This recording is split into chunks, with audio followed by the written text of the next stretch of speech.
Student ये पढ़ने के बाद सरस्वती पूजा में खड़ा होता है तो हम कॉलर पकड़ के उसको खींच के नहीं लेके आएंगे कि नहीं आप वहाँ पर नहीं खड़े हो सकते। नारे लगाती है उनके मुंह पे और वो ये बताती है कि मैं तुमसे डरती नहीं हूँ, ठीक है। तो आप ये बोलना चाह रहे हैं एक लड़की जो इतनी केपेबल है आप उसको लिबरेट करेंगे जस्ट बिकॉज उसने बुर्का पहना हुआ है। और देखिए जैसा कि मैंने बोला ये सोनली चॉइस का बात है, कोई बुर्का पहनना चाहता है वो बुर्का पहने, जीन्स पहनना है जीन्स पहने, बिकनी पहनना है बिकनी पहने, ठीक है। इस देश के प्राइम मिनिस्टर ये बोलते हैं कि लोगों के कपड़ों से उनको पहचाना जा सकता है, तो वो किस पर बात है? मुद्दा हिजाब नहीं है, मुद्दा जीन्स नहीं है, मुद्दा स्कर्ट नहीं है, मुद्दा साड़ी नहीं है, मुद्दा है कि आप किसी भी ड्रेस कोड से आप विमेन को एजुकेशन डिनाई नहीं कर सकते। जब इस कैंपस में सरस्वती पूजा होती है, ठीक है, तब तो आपको नहीं लगता कि नहीं ये तो सेक्युलर है, अब क्यों आप प्रोग्रेसिव नहीं हो रहे हैं? तो जिन महिलाओं को आप सो कॉल्ड लिबरेट करने की बात करें उन महिलाओं ने आपकी बैंड बजा दी, आपके सरकार की बैंड बजा दी, तो उसी चीज़ का आप बदला निकाल रहे हैं। तो कर्नाटक में जो बुर्का है वो बहुत बड़ा इशू बन गया है। हम दिल्ली यूनिवर्सिटी के आर्ट्स फैकल्टी आए थे इस चीज़ के लिए कि यहाँ जो बच्चे हैं वो प्रोटेस्ट कर रहे हैं कैंपस रीओपनिंग को लेके, लेकिन कुछ यंगस्टर्स हैं जिनसे हम इस बारे में बात करेंगे, खासतौर से जो यंग स्टूडेंट्स हैं, फीमेल स्टूडेंट्स हैं, उनसे इस बारे में बात करेंगे कि जो कर्नाटक में चल रहा है, जैसे उडुपी में जो घटना हुई, उसके अलावा कर्नाटक में एक और घटना हुई, उन दोनों घटनाओं को लेकर इनकी क्या राय है। जो इसके सपोर्टर्स हैं कि बुर्खे को बैन किया जाना चाहिए, कैंपस में बुर्खा नहीं होना चाहिए, उनका आर्ग्यूमेंट ये है कि ये बहुत रिग्रेसिव है रिग्रेसिव। देखिए ये कॉन्टेक्स्ट पे डिपेंड करता है। अगर कोई भी ड्रेस कोड किसी भी महिला पे थोपा जाता है मतलब वो अपनी चॉइस से नहीं पहन रही है तो वो रिग्रेसिव है और हम उसके खिलाफ है। लेकिन अगर कोई महिला अपनी चॉइस से कोई ड्रेस कोड पहनती है तो वो उसका पर्सनल चॉइस है, वो रिग्रेसिव नहीं है। और जो उसको फोर्स कर रहा है वो ड्रेस ना पहनने के लिए, वो इंसान वहाँ पे रिग्रेसिव हो जाता है, ठीक है। ये बहुत ही क्लियर बात है, इसमें कोई डिबेट नहीं है। हमारा समाज एक पेट्रियार्कल समाज है, हम इसको जानते हैं और महिलाओं पर चीज़ें थोपी जाती हैं। तो अगर आपको लड़ना ही है तो आप पेट्रियार्की से लड़िए ना, जो विक्टिम है पेट्रियार्की का आप उससे क्यों लड़ रहे हैं? जो इसके प्रोपोनेंट्स हैं उनका आर्ग्यूमेंट ये है कि अगर बुर्का चॉइस है किसी का तो फिर जो घूंघट है वो भी महिलाओं का चॉइस होना चाहिए। तो घूंघट को एक पॉलिटिकल एफिलिएशन के लोग डिफेंड नहीं करते, वो उसको रिडिक्यूल करते, लेकिन जैसे ही बुर्के की बात आती है वो उसको डिफेंड करने लग जाते हैं। पहली बात जैसा कि मैंने बोला, कोई भी ड्रेस कोड किसी महिला पे अगर थोपा जाता है, ठीक है, जैसे कि मैंने फोर्स किया किसी को कि तुम घूंघट पहनो, तुम घूंघट नहीं पहनोगे तो तुमको मारा जाएगा, तुमको समाज में विलीफाई किया जाएगा, तुम बुर्का पहनो, नहीं पहनोगे तो तुमको विलीफाई किया जाएगा, तो वो गलत है, उसके हम लोग खिलाफ है।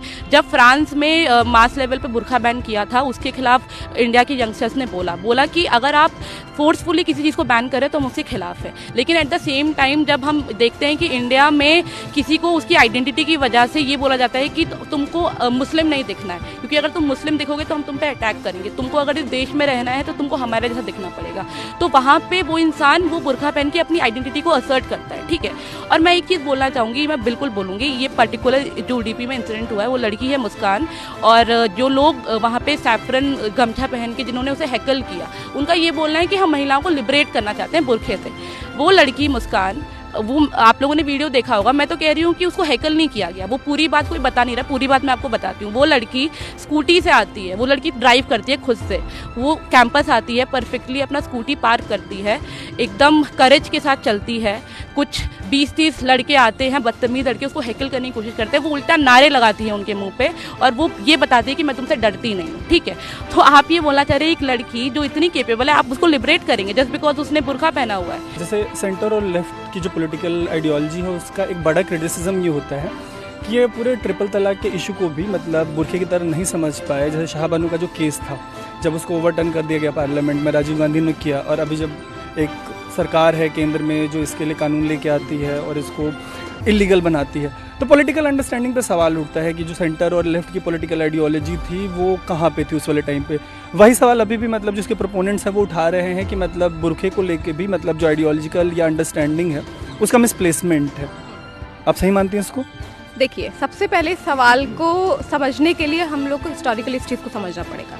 सेंटर में जो गवर्नमेंट है वो जब से सरकार ये आई है इस देश में, तब से वो कोई इस बात से अनअवेयर नहीं है कि वो मुस्लिम्स को अटैक कर रही है डिफरेंट तरीके से। अगर सरकार इतना प्रोग्रेसिव बात करने, अपने आप को इतना प्रोग्रेसिव मान रही है, तो अगर आप मतलब ये बहुत मेन चीज़ है कि जब लिंचिंग होती है आप तमाम लॉज लेकर आते हैं, आप ट्रिपल तलाक के खिलाफ लॉ, आप कल को आप हिजाब के खिलाफ भी लॉ लेके आएंगे, लेकिन जब इस देश में सड़क पर लिंचिंग हो रही है, मुस्लिम्स को मारा जा रहा है, पीटा जा रहा है just because what they eat and what they not. अगर मैं सही समझूं तो आप ये कहना चाह रही है कि हिजाब वाला इंसिडेंट एक्सेप्शन नहीं है, ये एक पैटर्न है जो पिछले 7-8 यही करेगा आप? एग्जैक्टली ये जो पूरे तरीके से आप धीरे धीरे देखिएगा, मतलब सरकार को पूरे देश में से एक रिलीजियस ग्रुप मिलता है जिसको उसको लगता है कि अच्छा नहीं, उसको लिबरेट करने की कोशिश करते हैं, उसका अपलिफ्टमेंट कर रहे हैं हम ट्रिपल तलाक हटा देंगे तो वो अपलिफ्ट हो जाएंगे। नहीं, ट्रिपल तलाक से लेकर आज हिजाब की बात है, इसके पीछे एक रीजन है पेट्रियार्की। आप ये बताएंगे कि विमेन को, मतलब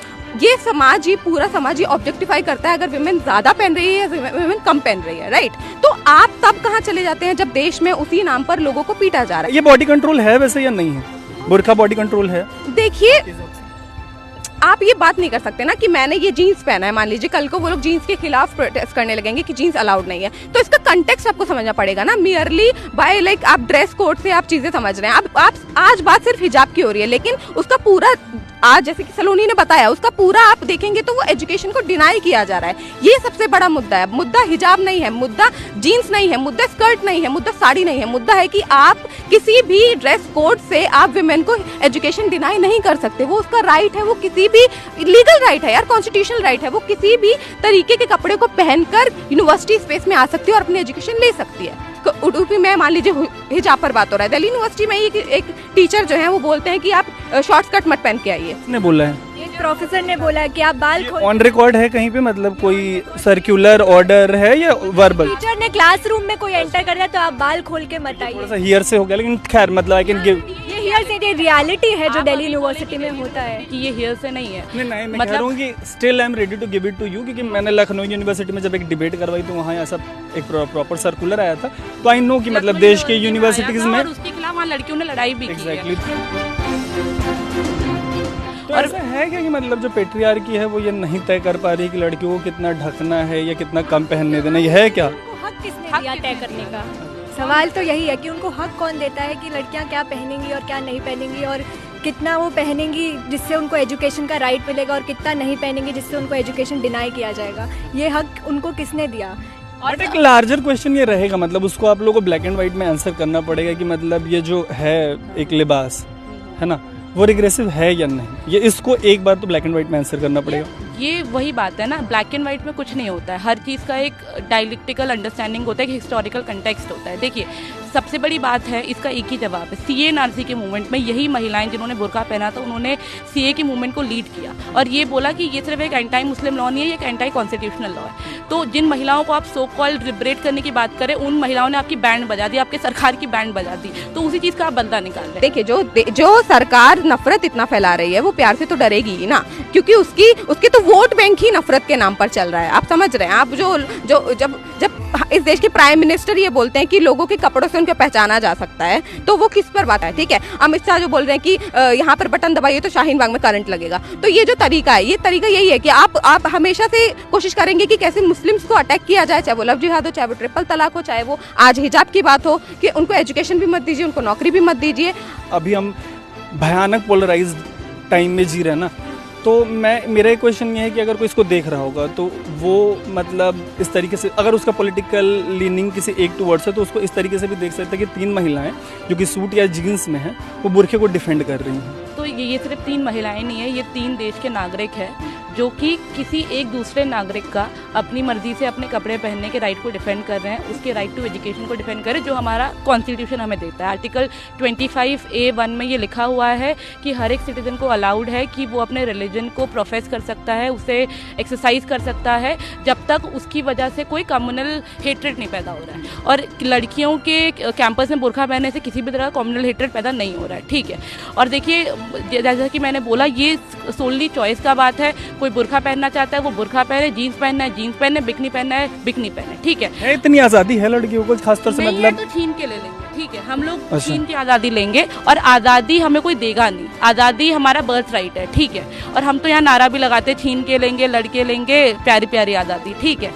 तो सेडिशन लग जाता है, सेडिशन लग जाए, कोई बात नहीं। देखिए, बात यह है कि या तो हम जिंदा रहे इंसानों की तरह लड़ रहे, या तो रोबोट्स की तरह जीवन काटे। आपने जो सवाल आखिरी सवाल पूछा, मैं ये कह रहा हूँ कि ये मेरा सवाल नहीं है। अभी जितने पोलराइज, नहीं सबका भी नहीं है, जितने पोलराइज्ड वर्ल्ड में है, एक पर्टिकुलर लीनिंग वाले लोगों को लग सकता है कि देखो ये तीनों तो पर्टिकुलर लीनिंग नहीं, आप बोलिए राइट विंग मर्दों को, ठीक है, राइट विंग मर्दों सिर्फ महिला male। यार मतलब है रिग्रेशन है, मतलब सेकंड ज्यादातर सेक्स में भी रिग्रेशन मैंने है। कल वो जिन भी वजह तो अलग डिबेट में हम लोग चले जाएंगे, बिल्कुल अलग। हमने क्यों बोला? मैं वापस ले रहा हूँ क्योंकि बिल्कुल ही हम अलग डायरेक्शन में निकल जाएंगे। अगर आप चाहती हैं कि मैं बोलूँ कि राइट विंग के लोगों में इस तरीके की, उनके दिमाग में एक सवाल आ सकता है कि 3 मॉडर्नली ड्रेस, जो मॉडर्न ड्रेस अभी है, तो 3 मॉडर्नली ड्रेस्ड महिलाएं जो हैं, जो अभी रिग्रेसिव बताया जा रहा है, वो रिग्रेसिव ड्रेसिंग को डिफेंड कर रही हैं। तो इसी पे आप रिस्पॉन्ड करना चाह रही थी। ये सवाल मैं वही बोलूँ कि ये जो सवाल है, ये 2 बाइनरीज क्रिएट, जो ड्रेसिंग सेंस है वो 2 बाइनरीज में बटा हुआ नहीं है, प्रोग्रेसिव या रिग्रेसिव। जो इसका एक पहलू है वो है चॉइस। तो मैं बुर्खा मैं आज बुर्खा पहन लूंगी तो क्या मैं रिग्रेसिव हो जाऊंगी? नहीं, मैं कह रहा हूँ जिस गांव से, मतलब जिस जगह से मैं आता हूँ, कस्बा है, तो कस्बे में को पता है कि वहाँ जो महिलाएं हैं वो उनका राइट उस तरीके से ऑपरेट नहीं करता। मतलब घूंघट उनकी, मतलब आप लोग अर्बन स्पेस में हैं और मतलब आपके राइट्स, आप जिस तरीके से खुद को असर्ट करती हैं, आपको कॉन्स्टिट्यूशन, एक सेकंड बस, लेकिन वही वाली बात है, ये ना नीचे ट्रांसलेट नहीं होता। तो वहाँ जो आपको कह रही हैं कि उनका चॉइस बुर्खा हो सकता है या घूंघट, वो प्रैक्टिकल रियलिटी है नहीं वहाँ पे। मैं समझा पा रहा हूँ आपको। अब आप रिस्पॉन्ड करें। इसको लेकर मैं आपको बता दूं, अगर आप घूंघट की बात करें, अगर वो महिला स्कूल जाएगी और वो जानेगी कि उसको घूंघट नहीं पहनना है, ठीक है, अगर वो एक एजुकेशन स्पेस में है कि उसमें उसको पता चल रहा है कि उसको अपने शरीर को ढकने की ज़रूरत नहीं है, जिस तरीके से पूरी सोसाइटी उसको कंस्ट्रक्ट किया है उसके दिमाग में, ठीक है, तो वो नहीं पहनेगी, हम उसके साथ खड़े रहेंगे, ठीक है। लेकिन ये सब जानने के बावजूद अगर उसने ये चॉइस ली है कि वो फिर भी अपने सर को ढकना चाहती है, मतलब वापस से यही बात हो जाती है कि नीचे है। आप लोग जैसे, आप कहाँ से आती हैं? एक सेकंड, आप कहाँ से आती हैं? आप कस्बे की बात कर रहे हैं ना, मैं मेरे गांव की बात करती हूँ। वहाँ पे आप जाती हैं तो आप कंफर्टेबल हैं, वहाँ की जो सोसाइटी है, वहाँ पेट्रियार्की होती है, आपका चॉइस कितना असर्ट कर पाती है? और आप कर पाती होंगी तो आपके घर की जो अन्य महिलाएं हैं या सोसाइटी में अन्य महिलाएं, वो आपकी जितनी ही एम्पावर्ड हैं वहाँ पे। देखिए, मैं अब इस पे अब बात करती हूँ। जो मेरे घर में जो न्यूली मैरिड जो महिला एक आई है, ठीक है, मान लीजिए वो एजुकेटेड नहीं है, ठीक है, उन्होंने स्कूल में कदम नहीं रखा है, लेकिन वो पल्लू करती है, ठीक है। लेकिन अगर मैं उनको बताऊं कि देखिए आप पल्लू मत कीजिए, ठीक है, तो वो सवाल करेगी कि क्यों भाई, क्यों पल्लू ना करो। लेकिन आप ये आप उसे अटैक नहीं करेंगे ना इस बात पर लेकर, ठीक है, कि आप पल्लू मत कीजिए, आपका कोई अधिकार नहीं है पल्लू करने का, इस घर में आप घुस नहीं पाएगा अगर आपके सर पे पल्ला है तो।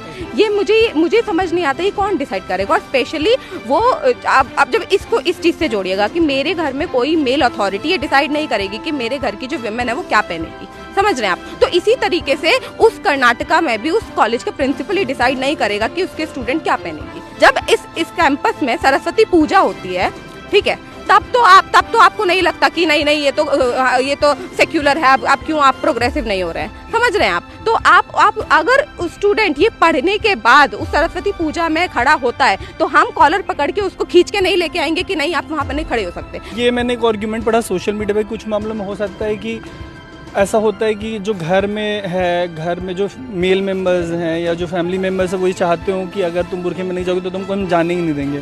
तो उसका पहला बैरियर, तो मैंने ये आर्ग्यूमेंट पढ़ा कि मतलब उसका पहला स्टेप तो ये कि ये बैरियर तोड़ूं ताकि मैं बाद में जब एम्पावर्ड हो तो अपनी चॉइस ले सकूं। ये है लेजिट आर्ग्यूमेंट लगता है ये? हाँ, तो तब हम उस महिला के साथ खड़े रहेंगे कि उसको बुर्का नहीं पहनना है। रियलिटी की बात कर रहे हैं ना कि ऐसा बहुत घरों में होता है कि उनको नहीं भेजा जाएगा कि अगर वो बुर्खा में नहीं जाएंगी तो वो एजुकेशन राइट उनको, अगर हम वहाँ पे, सबसे बड़ी बात है लिबरेशन, इम्पोजिशन नहीं हो सकता। इम्पोजिशन से आप लिबरेट नहीं कर सकते किसी को, वो अंदर से आना चाहिए, ऑटोनॉमी अंदर से आती है, राइट।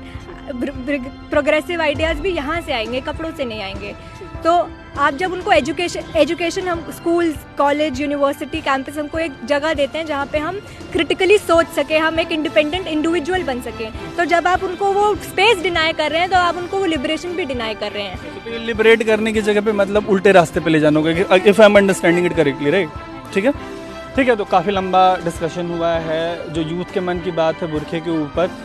आई थिंक मैंने ऑलमोस्ट सारे एस्पेक्ट्स कवर किए हैं, सारे सवाल पूछे हैं। हम उन महिलाओं के साथ भी स्टोरी करने वाले हैं जो बुर्का पहनती हैं, हम उनसे भी समझेंगे सवाल करके कि उनके इस पूरे इशू को लेकर अंडरस्टैंडिंग क्या है। फिलहाल हमने जो ड्यू की कुछ स्टूडेंट्स हैं जो एक पॉलिटिकल एफिलिएशन से जुड़े, उनसे इस इशू पे बात की है। उधर एबीपी का प्रोटेस्ट है, हमने वहाँ रिक्वेस्ट किया, हालांकि वो इस पर बात करने के लिए राजी नहीं। मैं इंसिस्ट करूँगा ताकि स्टोरी में एक बैलेंस है, उनका जो पूरा आइडिया है इसके ऊपर वो भी निकल के आए। अगर वो बात करते हैं तो उनका साइड भी आप तक पहुंचाने की कोशिश रहेगी। आप देख रहे हैं अनकट, मेरा नाम है तरुण।